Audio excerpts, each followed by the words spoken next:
Okay, I think recording has started, so I think that means we start. So, hey everybody, welcome. For those who haven't had a chance to know me yet, I am Brian Norman. He, him, or inclusive they are my pronouns. And I joined Antioch just about 8 months ago in July. I'm the provost and principal academic officer. And I'm really glad to be here. I joined this long and storied institution at a really consequential moment. I believe in its mission. I believe Antioch has played and must continue to play a really important place in the history of American higher education. I think we're doing some things amazingly well. And I think this is the moment where we're really securing Antioch's future for this generation of Antiochians and the next. So the goal of these panels, this is the fifth of 5 panels, more on that in a second, is to really connect the broad and wide and engaged swath of Antioch alumni to the current faculty and also our students. We have some students with us here, thanks to Josue's class. Connect prior generations of Antiochians to the current faculty, creating the next generation of not only Antiochians, but change makers.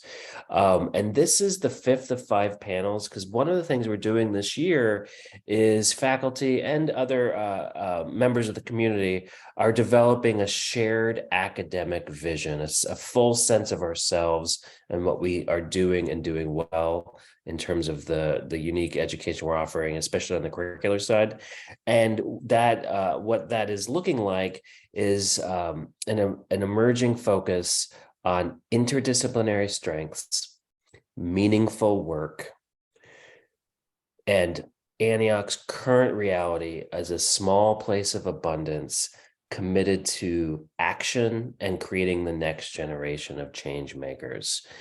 And we're working on building out 5 areas of interdisciplinary strengths as pathways or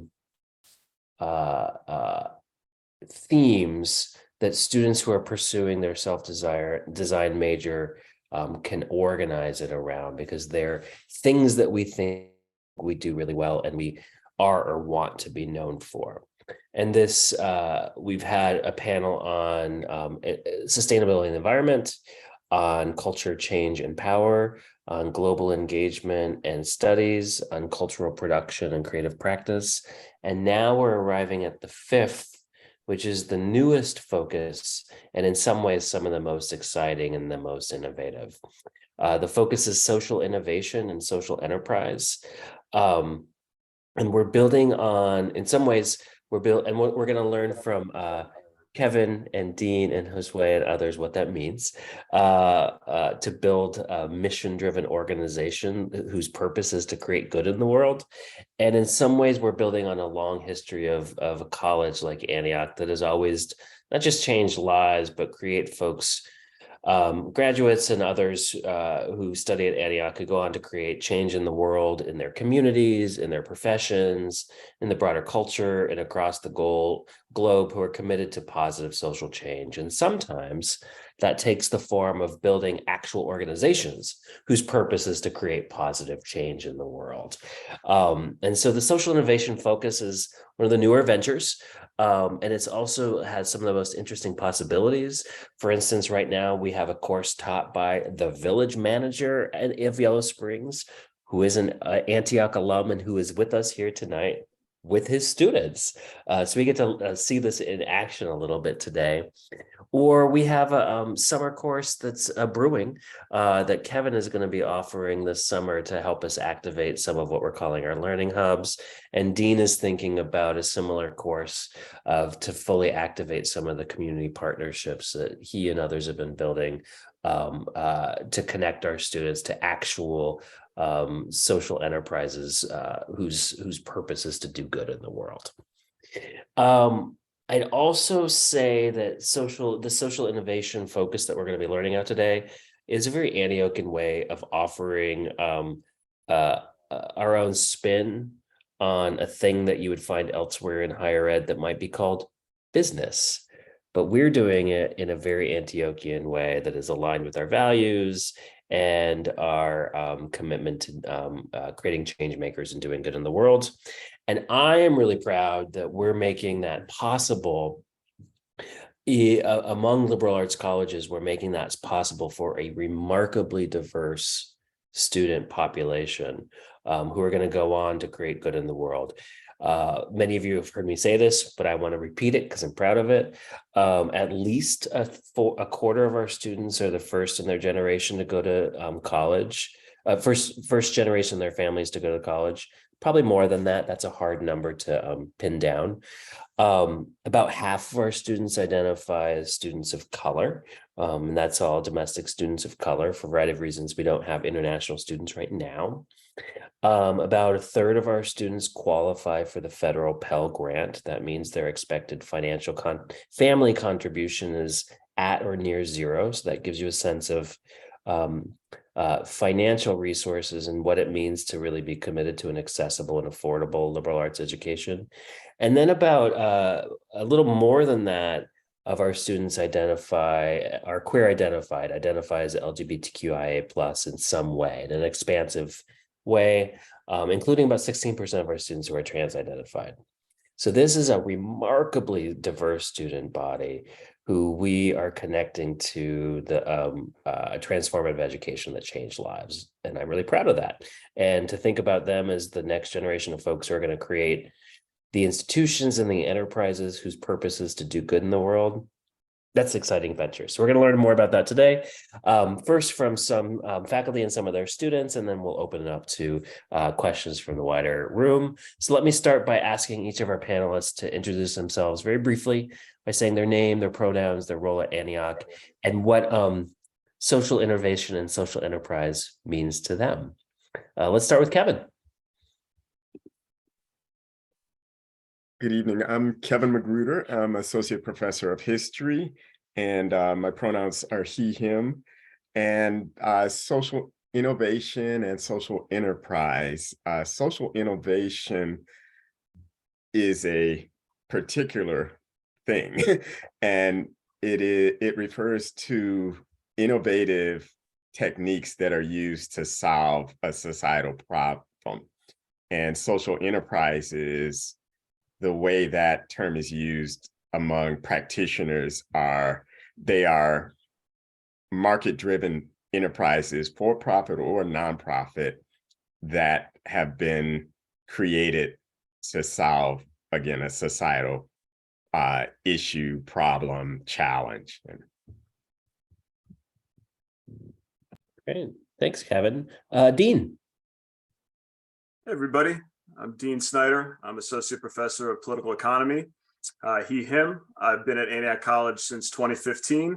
When we think about social innovation, our political economy is kind of at the core of it. So I've taught courses in economic history, economic theory.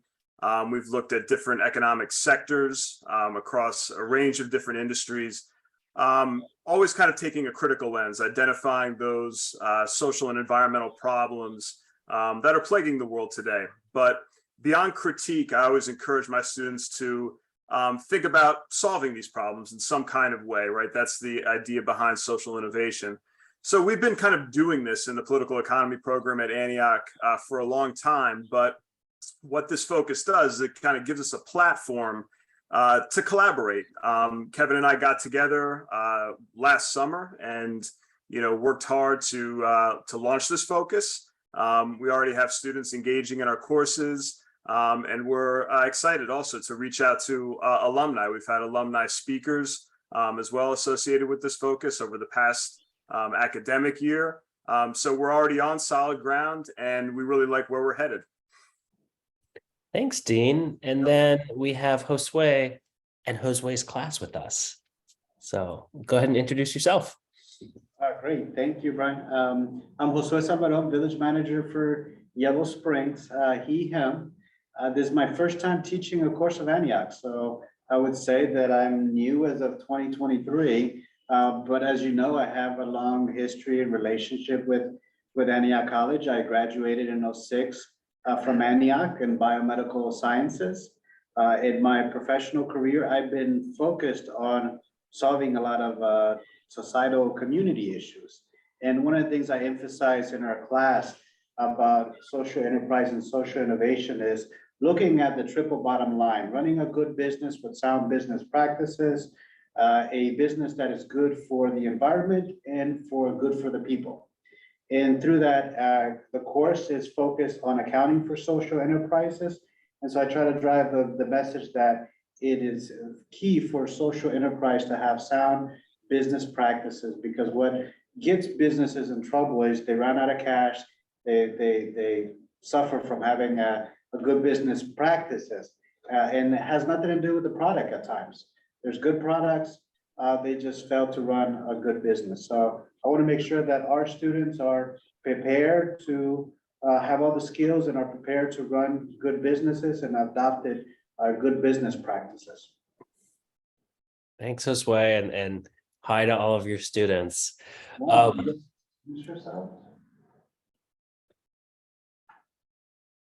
my name is DJ, he, him. Should I say anything else? Anything you want to share? I'm majoring in IT. And yeah, that's about it, I guess. And most of our class students here have business experience. So DJ's, you've done tech IT consulting work, so Yes, you've got business experience. Yeah, I am, like, I have my own, like, side business, I guess, side hustle, in which, like, yeah, I repair, like, computers or data recovery, things like that. Thank you. Hi, I'm Shelly, she, her pronouns. I'm gonna be a graduating student this coming spring, woot. And basically I'm trying to be a self-supporting artist with a background with business. Thank you. And my name is Amanda, she, her, hers, and I'm graduating at the end of this quarter, so in like 2 weeks, yeah. And my business is also gonna be me self-sustaining through art as well as Afro-Caribbean spiritual products. Thank you. All right, back to you. Okay, great, thanks. I'm a little jealous of being in the classroom. I'll be teaching a course next term, so I'll get to get my feet wet again too. So let's. Fine. There's a couple other students who are not in the classroom. Pamela, go ahead, Pamela. Yep. Man, I thought you guys forgot about me. Yeah, my name is Pamela. I am a current student also in this accounting class, and my pronouns are she, they, and my business plan is for a plus size clothing brand. And I want to make that as ethical and sustainable as possible, because I know that the fashion industry has produced a lot of harm globally. And I would like to not be a part of that. I just learned more about you, Pamela. Thanks. And Adrian, are you also here as one of the? Okay, go for it. For me, my name's Adrian G. Colborn. I use they, them pronouns. For my major, I'm studying social organization of enterprise and applied psychology. Currently, through these courses, I've been trying to look into the idea of some form of online education network that could produce some sort of news as well as targeted courses in the future. I've been trying to investigate that on my own time, and these courses have given me a good chance to look into those ideas more than I would have otherwise. Great, thanks, Adrian. Well, let's hear a little bit more from the faculty on the teaching side. One of the things that I observe and have discovered is while Antioch is a tiny college and it is a small place of abundance, and there's a ton of super interesting classes happening. And so I'd love to hear from the faculty about If there's a particular course related to social enterprise and social innovation that you particularly love to teach, and what do you learn from the students when you're teaching it?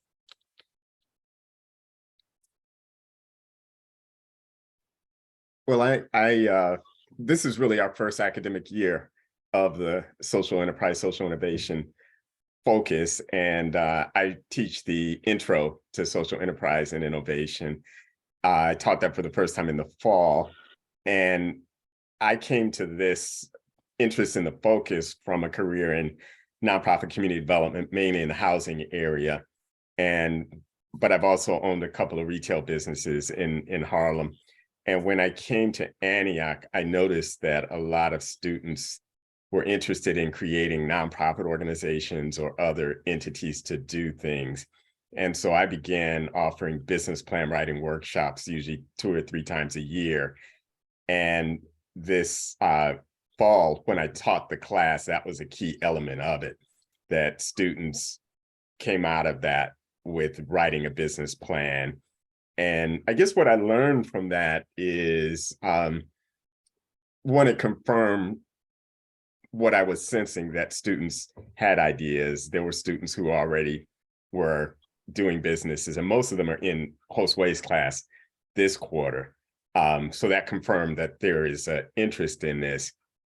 I think one of the challenges I found in the business plan area is the numbers side of it. The revenue projections, expense projections seem to be the area that there's some barriers. And as I teach that class again, I'm going to think about ways to do that differently. I'm going to sit down and talk with Amy Osborne, our mathematics, quantitative literacy professor, to think about, because I know for some, there's a mathematics phobia, and I'm not sure if that's for everybody, but I think there's a way. My interest in doing this, and I've told the students, you don't have to do the numbers when you're running your business, but you need to understand them so you can ask the questions, so you can keep yourself from being cheated, and you can keep things together. And so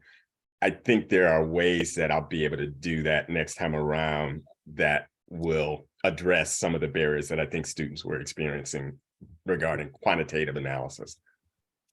And to Josue's point, like, you got to pay attention to the business side if you want your good organization to be around. Dean or Josue, did you want to weigh in on Sure. favorite class and what you learned from your students? Yeah, this quarter I'm teaching a course called Enterprise Politics and Society. We cover topics like industrial organization, corporate governance. We also look at the governance of alternative forms of enterprise like worker cooperatives. And so Adrian and Maddie, who are here with us today, are both in that course. And what I find remarkable has been their ability to connect their lived experiences in the business world with the concepts and theories that we're learning in the classroom. And I'll leave it to them to kind of elaborate on that. But Adrian has worked at a Kroger, at a union shop, Kroger, in the past. And when we think about, that whole industry of, the food system and retail groceries, it's kind of just amazing to see those theories kind of put into practice. And again, I'll leave it to him to elaborate. Same thing with Maddie and Amazon, working at an Amazon distribution center. So that's been my experience thus far this semester with a course specific to this focus. And yeah, so far overall, an incredibly positive experience. Well, he teed it up for Adrian and Maddie. Do either one of you want to weigh in on a favorite course you related to this, and what you've been learning? Yeah, so I definitely agree with what Dean said. He kind of hit right on it. So I've taken so far all of the social enterprise courses that have been offered since Kevin's intro class in the fall quarter, and I think they are so equally, all of them are very important, and they all definitely like weigh in with each other. So the intro led right up to the enterprise class with Dean, and then also with the accounting class with Josue right now. And they're all like hitting the main points that are needed, but in different areas to definitely give me the specific understanding of what I need as an aspiring social enterprise entrepreneur. And yeah, so that is also definitely my favorite part with Dean's class specifically, because it's actually my first political economy class, which was a little bit intimidating for me at first, but being able to actually relate it to my personal experiences working in the corporate world, and then now with my experiences trying to build a social enterprise and just being able to compare the two and how different they are. And it's just been really interesting. So yeah. Maddie, you didn't introduce yourself, so can you tell them what your business plan is?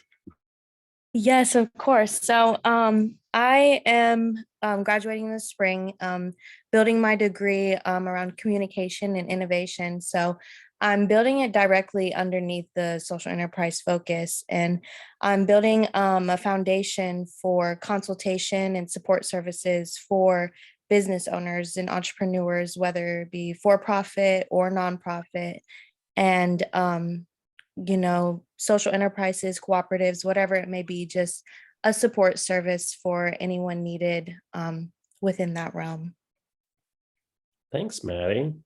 And I know Josue, it puts you a little on the spot since you're in the thick of it, but any highlights so far from this course?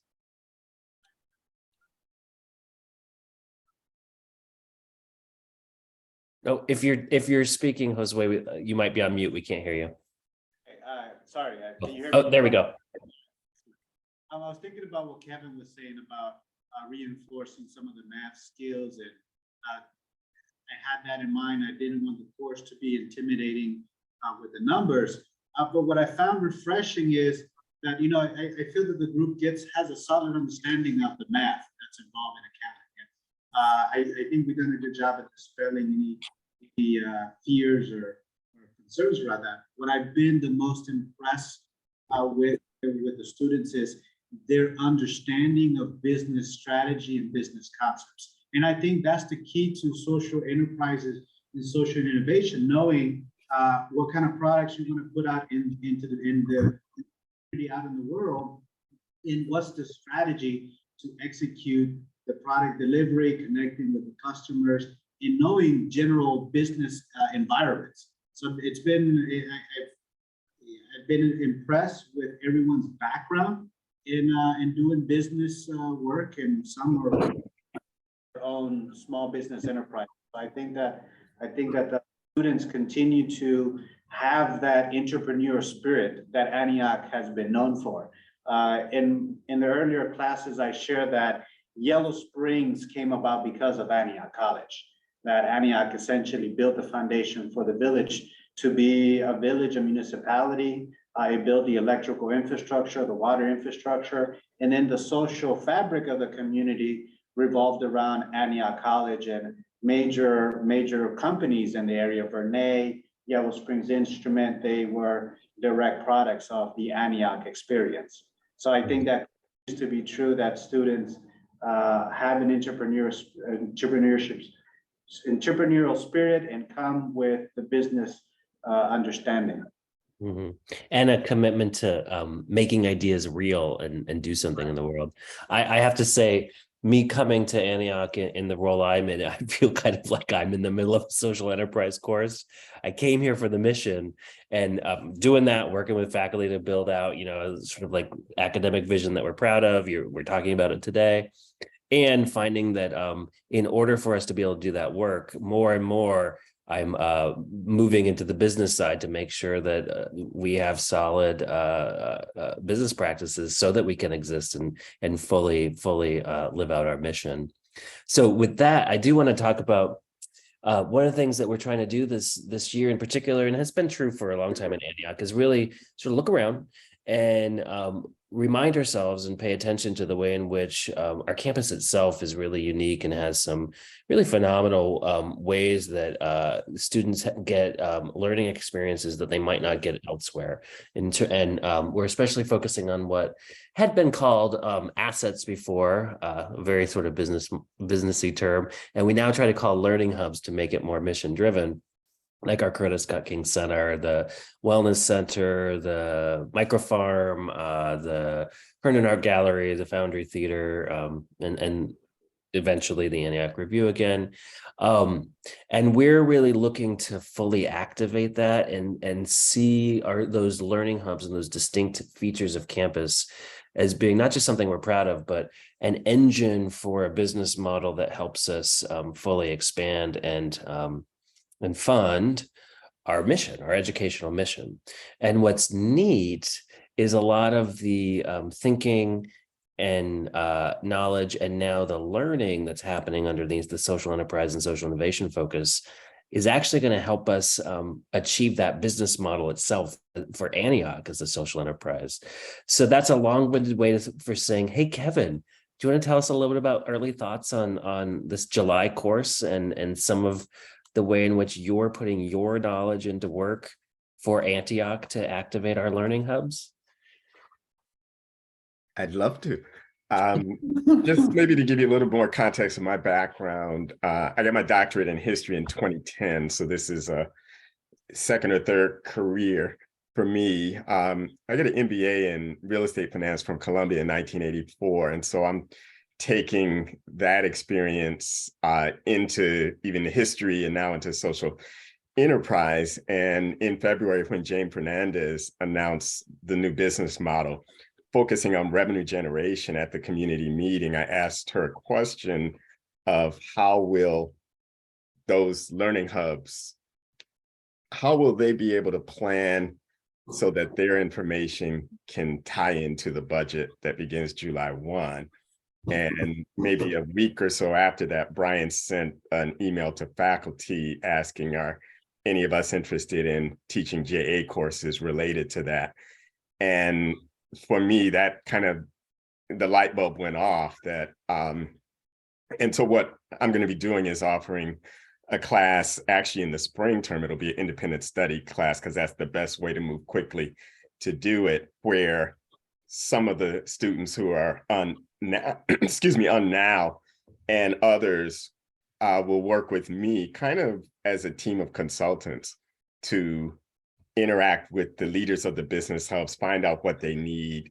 And then it might be market research. It might be running numbers on expense and revenue projections. It could be implementation. And I will guide them in.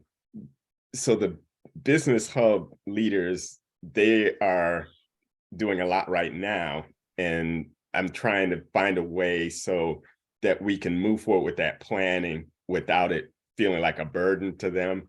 And then our students can learn from that experience. So it'll be independent study in the spring. And in the summer, the first 2 weeks of the JA block, it'll be a course. Both times it'll be 4 credits. And it's called Practicum in Social Enterprise, Assisting Learning Hubs with Revenue Generating Plans. It's kind of a mouthful, but that's the plan. Yeah, and it's mission driven revenue generation. So those two things are literally on our financial reports, right? That the mission is driving it. And then I know Dean is thinking similarly about some project driven coursework that maybe connects our students to nonprofits and other social enterprises in the greater area, especially the Columbus area. Maybe you could tell us more about that.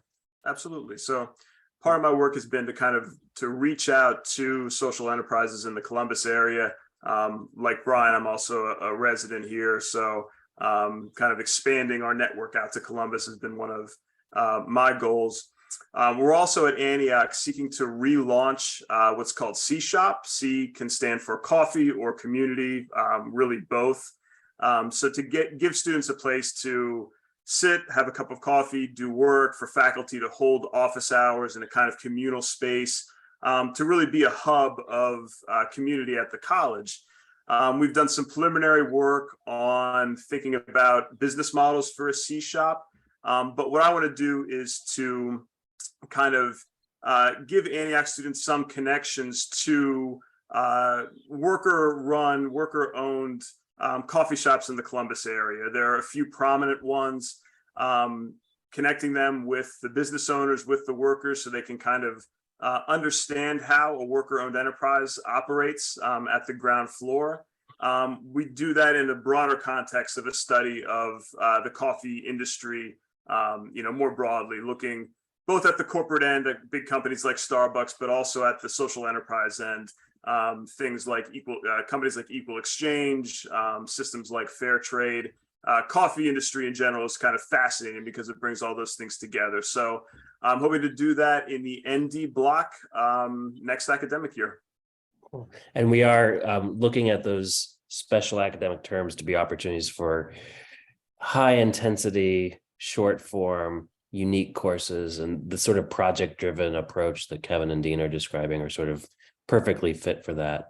Hey, Josue, I'd love to hear more about, like, what does it mean that our students get to actually study social enterprise with the manager of the village where Antioch is?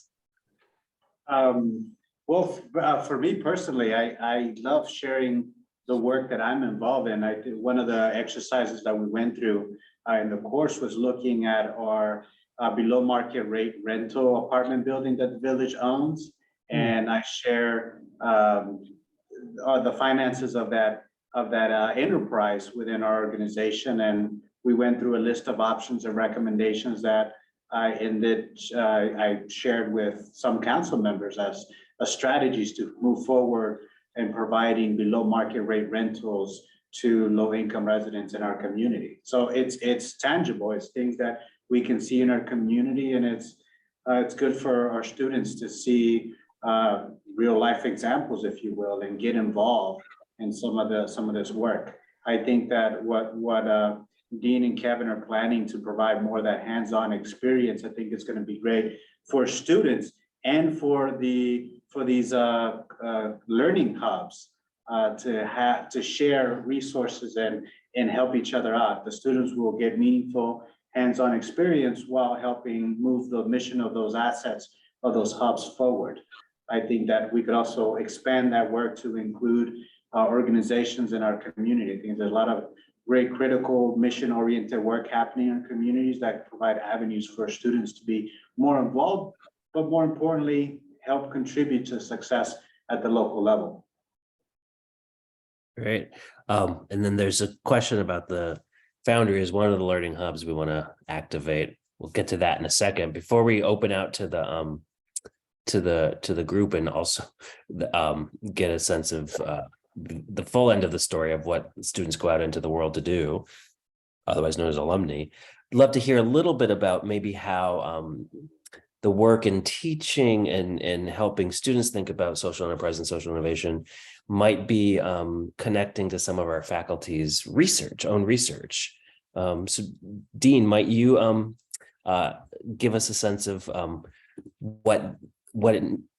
how your research has been influenced or shaped by the kinds of work you're doing in this focus? I kind of started off studying sort of the corporate behemoths. So I did my dissertation research on agribusiness. I looked at how large firms in the agricultural industry influenced agricultural policy in the United States. So for me to kind of go from understanding those sorts of business models, right, to something like social enterprise has been a really fun shift for me. So I'm thinking about ways of kind of comparing the two, right? Specifically in the agri-food sector, the coffee industry is of a specific interest to me. So even something like this ND block course, right, has real synergies with my research. I'm also looking at the retail revolution in finance, so the advent of trading apps like Robinhood and things like that, looking specifically at the politicization of users of these apps as they find themselves losing money and not really sort of experiencing the gains that have been promised to them in, marketing campaigns and things like this, how they've been politicized to learn critically about the finance industry. So a bit on the social innovation end with that project. Nice. And let's, before opening out to students and alums who are also students, here get a little taste from Kevin about how this has influenced your own research. I'm working on a project now that I began about 1.5 years ago with a student who graduated in June, Ike Wiley. And it's some of my research is shifting from Harlem to Yellow Springs. And what we've been doing is looking at racial residential patterns in Yellow Springs from 1880 to 1940. And so what Ike helped me do he used census records and created GIS, Global Information Systems maps to map those residential patterns. And now what I'm doing is trying to explain what those patterns mean. And what we see is Yellow Springs does not have traditional residential racial segregation as most towns or cities had during that period. That African-American, I'm looking at African-American and white people. There are others, but there's smaller numbers. And what I'm doing now is trying to explain why. And I think it links to what Josue was saying about the businesses that were here. And actually, until this conversation, I hadn't thought of it through the lens of social enterprises. So what Vernay and YSI and Maurice Bean were able to do is they provided employment opportunities for African Americans at higher levels than were available in some other places. And so when we think of why those employers were doing that, from a social enterprise lens, they were looking at more than profitability. And the theory that I'm developing even now is that it could be related to William Mills. And I want to go back and learn a little bit more about him. I think he's the one who laid out the village. His father, Elisha Mills, bought all of this, including the Glen, in the 1830s. But I suspect also it's Arthur Morgan and his focus on small communities and the role of businesses in small communities, that really what he's talking about is what we now call social enterprises, that those businesses should not just be focused on profitability, but on making sure that that community is a community that's welcoming to all. So Vernay Labs, they helped to finance the library here. They didn't have to do that. That's in the 60s. But anyway, that's kind of where that project is going. And so I think it'll become an article eventually, but I really hadn't thought of it from the social enterprise lens until this conversation tonight then, so. Nice. And I've been learning from all of you how to get the language right as we try to help Antioch get to firmer footing in its own business model. I try not to use the language of profit at all, but say, we're generating revenue in order to fund our mission.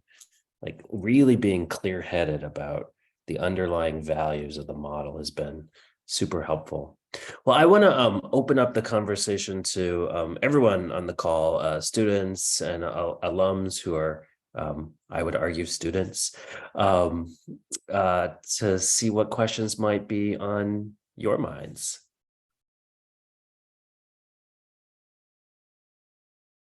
John. Hi, folks. I wanted to throw into the mix my experience over about 35 years at Earth Island Institute, which is a 501c3 public interest organization. And it's been an incubator for projects. And there are about 80 projects there now. And over in history, there have been about 200 of them. So this is another way to help people launch public interest activities. I know there are other kinds of incubators. There are a couple of them at UC Berkeley, which are kind of agnostic as to nonprofit or for-profit, but Earth Island is in the nonprofit realm. And so, I have a lot of experience. One of the questions is, could Antioch launch into a fiscal sponsorship mode, meaning becoming an incubator for projects? And there's a long history with that. There's a thing called the National Network of Fiscal Sponsors, and there are lots of different models for this, but it would be a further step, but not without its perils, toward supporting students and faculty who wanted to launch public interest enterprises. I'm going to field that one a little bit, and then I'd be super interested in hosts. Well, anyone's response, but yeah, I mean, partly becoming a fiscal sponsor and relying on our financial infrastructure for other smaller institutions that don't have in-house infrastructure, but need that in order for them to get off the ground or operate. That could be so mission aligned, and that could be a way of leveraging institutional resources, seeing the college itself as a resource that could be shared. That presupposes that Antioch is really, really, really good at managing funds for ourselves and therefore for others. And we got work to do. That's no secret on this call. I was in Baltimore for a decade and engaged in a lot of nonprofits, and there was this a pretty well regarded and deeply community engaged small community development organization called Humboldt. It was associated with a particular neighborhood, but it became citywide, and it got into the fiscal sponsorship business and then didn't know how to manage its cash and really caused a lot of harm. So my gears are turning. So before we get to the stack, do we have any other direct responses or from the faculty or especially Josue, who would know much more about that model? Yes, I would add that Antioch has a long history of running incubator spaces. It That's ran as true. a successful business incubator for a long time. You can see some of the fruits of that labor, and that's Yellow Springs Instrument and Vernay, and well, Vernay is now operating at a smaller scale here, but they have other sites. So there's a history of Antioch incubating businesses and helping businesses establish. I think it can do it again. I think it isn't just about the management expertise, but also having access to a labor force, a pipeline of labor force. One of the things that Ohio is struggling at the statewide is having a strong labor force. And I think that's going to become more constrained over the years as Intel and other big manufacturing jobs come back to Ohio. And some here in the region, there's a battery plant that's going to at the edge of the county that's going to need talented workers. I think the institution can help provide that pipeline of 21st century thinkers and the next generation of the labor force. There's so many things that our local community needs. And the creative space for innovative ideas. I think Robert is in the stack. Let Pamela go first as a Okay. student. Go ahead, Pamela. There's another reason for that. Let her go first. Yep, go Pamela. Oh, yeah, I just wanted to raise up that Barry Grinnell had a question in the chat, and I just wanted to Oh, yes. add it to the Thank you. So we will put it in the stack behind Robert. Thank you. Thank you, I'm sorry Pamela. about that. I'm Thank still you. learning. I'm still learning stack management. Thanks for doing that. Thank you, though. Should I go ahead? Pamela, you mentioned, this is really directed towards Pamela. You mentioned that you were interested in getting involved in the garment industry. I think you might be interested in talking to my sister. She has 40 odd years in the garment industry, putting together portions of line for women's clothing associated primarily with Boscoff at the end of her career. Also, she has extensive experience in sourcing factories, negotiating sourcing factories in Asia, negotiating terms and conditions, and other matters related to delivery. If you're interested in talking to her, talk to Dean, and then you can we can work things out via Dean. Dean knows how to get in touch with me. Nice. The Antioch Alumni Network is so valuable. One of the most valuable assets that Antioch has, and it's been a joy to get to see that. We just saw it in action. So It helped me. Yes.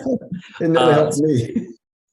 So Pamela, you had reminded me that Barry had asked a question. Thank you, Barry, who in the chat said they've been involved with alumni in the theater and performance area, which is a long history at Antioch, and I just want to know what's happening with the Foundry Theater these days, especially as we have, under Jane's leadership, been very clear saying this is a learning hub and it's part of our core academic mission. It's part of our core campus, and it is included in this emerging, not emerged, emerging new business model that's focused on reminding ourselves of our core mission while diversifying revenue streams and finding more expansive ways of enacting our mission, so that generating revenue is also enacting mission, not just funding it.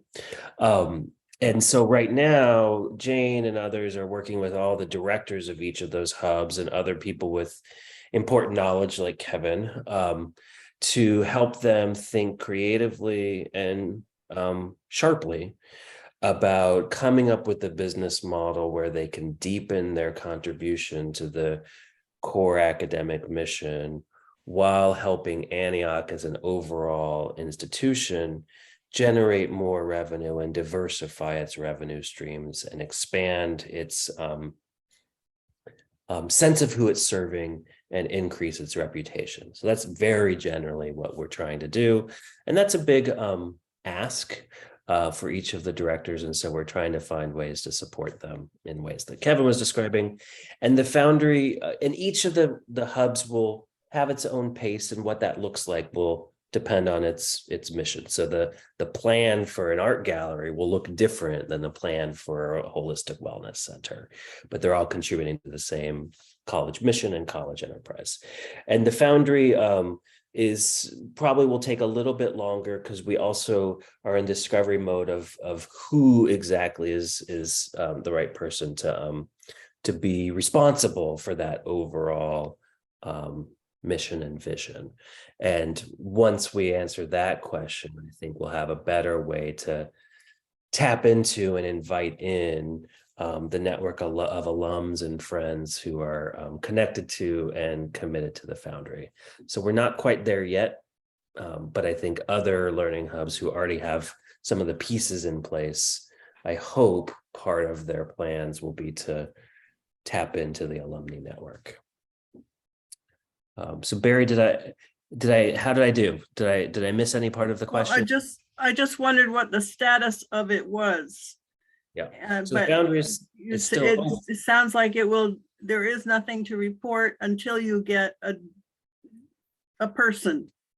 Yeah, except clarity that it is a learning hub and part of the core academic mission. That's an important thing to report out.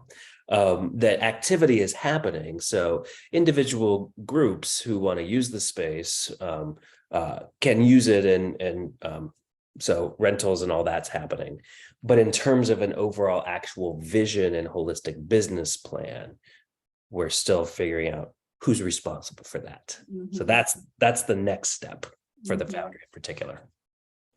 I can imagine also that operating the building and the things that go on in it and come and go is one piece of it, which is different from having people major in theater as students, having a theater department and how to be an actor, how to be a director, how to all that part of teaching theater.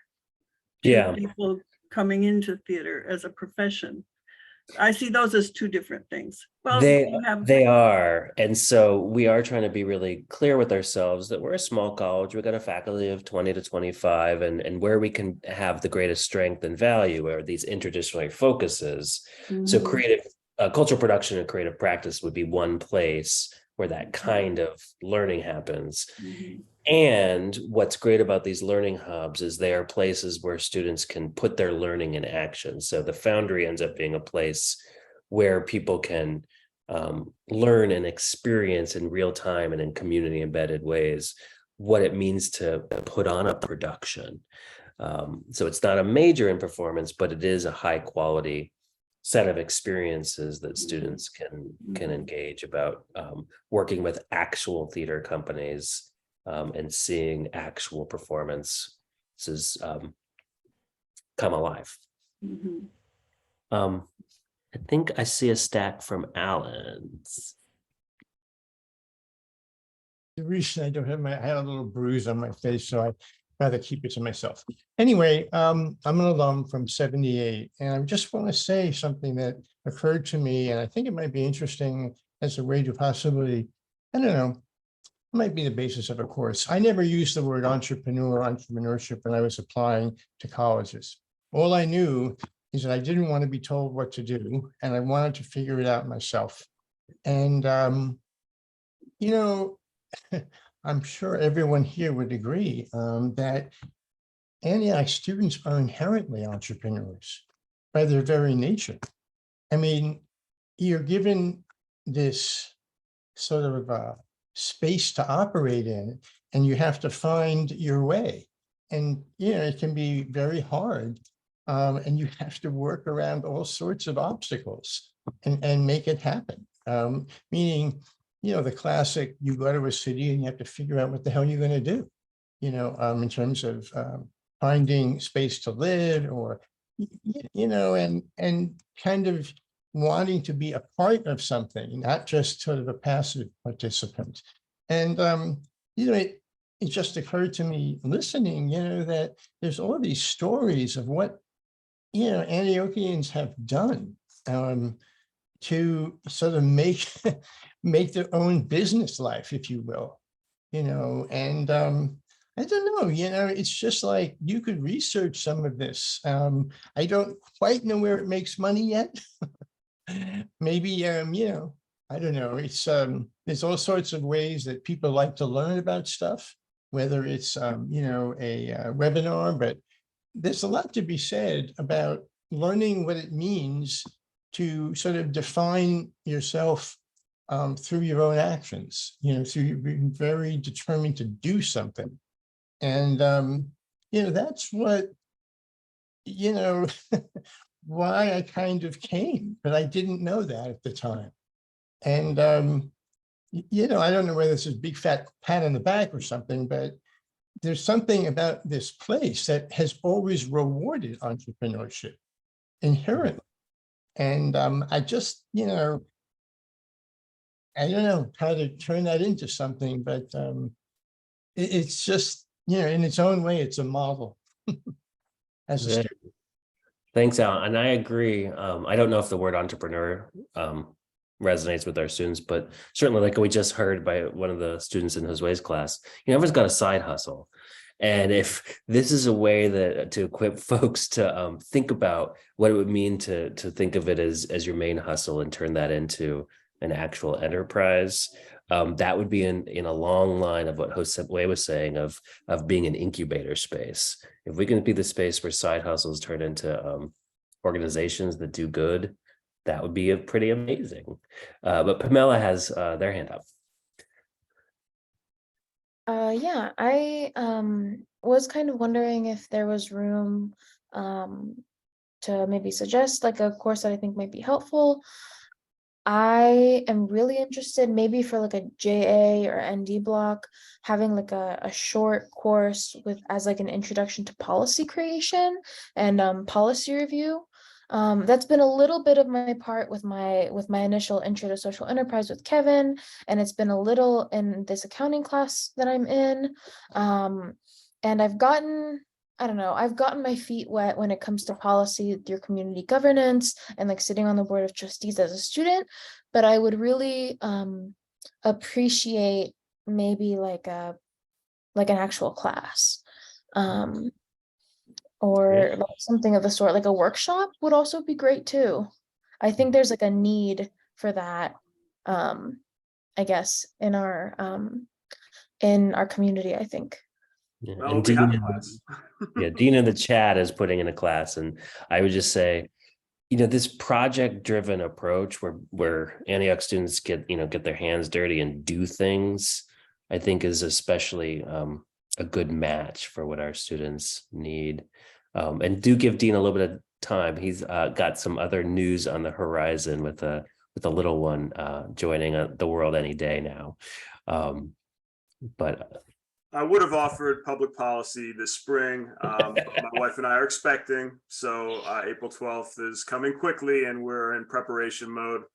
So that means I'll only be offering one course, in the spring, and that'll be a environmental sustainability related course. But Pamela, let's chat. Let's find out when you're going to be on campus versus co-op, and we'll make it work for you so you can take public policy.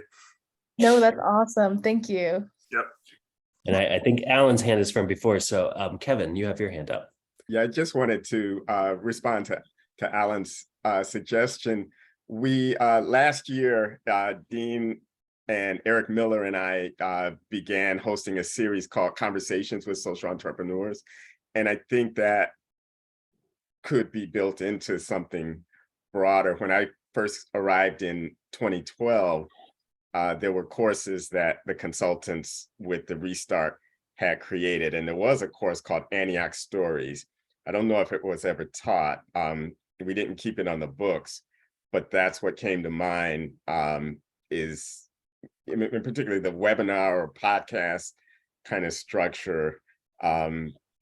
I think it is a different way for people to get information. And I think we need to be using all those different ways. And we might also, speaking of revenue generation and the kind of stuff we're doing, we have such a ton of alumni who are, DC and Beltway based, who themselves have so much policy experience. So the standalone workshop model that you just mentioned, Pamela, might also be of interest. I'm conscious of time, and I promised Tristan not to go long, so I will beg his forgiveness and say we have time for one more question or comment if folks haven't had a chance to weigh in yet.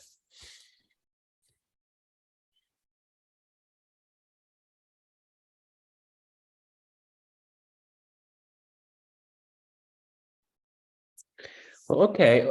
Thank you, everyone, for your time, and thanks to Tristan for organizing this, to Kevin and Dean and Josue for your time, and to all of the students also for your time to give a sense of folks who have darkened the doors of Antioch from prior years, a little taste of what's going on these days, to both carry on traditions as well as meet the needs of the world as it is, and even the needs of Antioch as it is and is becoming.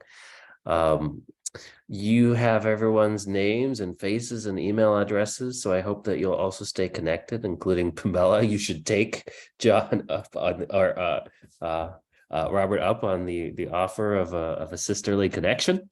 That is Antioch at its best. And thanks to everyone for your time, and have looking forward to another time. Can I do a tiny bit of ridiculous self-promotion? Because Go for it. Because I think you might find this very interesting. I'm a political science and theater graduate, and I created something called the Pitch Show. This is actually what it is. It consists of working in a comedy club that I have discovered. I find people who are young entrepreneurs who have ideas. I invite them to pitch their story in front of an audience. They have 2 minutes to do it. They get questions, and the audience votes on the winner. While they're drinking and the band is playing. And the reason it's so interesting is that A, these are very young entrepreneurs, and B, the decisions are not made by celeb entrepreneurs, they're made by regular people. And there's an expression, if the spaghetti doesn't stick to the wall, you don't have anything. So I will share with you the next time I will do this. I live stream it. If you're in New York City, you can come and watch. And yes, it's totally Antiochian. So there you go. Thank you. I love it. Alan, you were fun to listen to. I highly recommend Alan's show. Anyone You see that, wanting to be Barry? an entrepreneur should watch it. Very nice. I do like the pitch model as a good pedagogical model too. Mhm. Great. Thanks for sharing that, and thanks everyone. Thank Good night, you. everybody. Thank you. Bye-bye. Thank you.